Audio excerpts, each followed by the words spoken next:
అకాల వర్షం అన్నదాతలకు కన్నీరును మిగిల్చింది.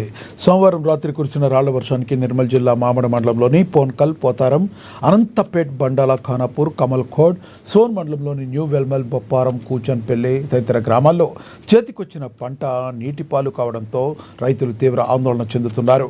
ఈదురుగాలులతో భారీ రాళ్ల వర్షం కురవడంతో చేతికొచ్చిన మొక్కజొన్న, నువ్వు పంట నేల కొరిగిందని పోతారం గ్రామ యువ రైతు చిన్నోళ్ల రాజు వాపోయారు. ఈ సంవత్సరం పసుపు పంట సైతం పురుగు రావడంతో తక్కువ దిగుబడి వచ్చిందన్నారు. పంటను సైతం వరుణదేవుడు నీటిపాలు చేయడంతో దిక్కుతోచని స్థితిలో రైతులున్నారని ఆవేదన చెందారు.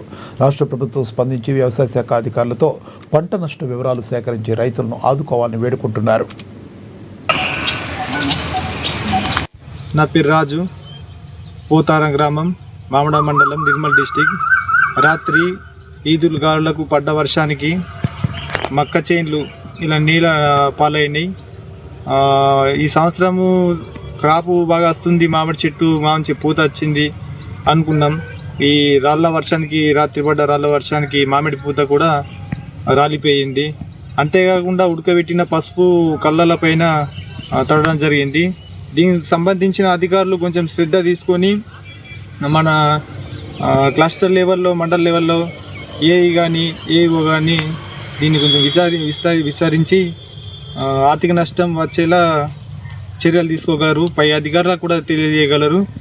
రాష్ట్ర ప్రభుత్వం మళ్ళా అంతేకాకుండా కేంద్ర ప్రభుత్వం కూడా కొంచెం దీని గురించి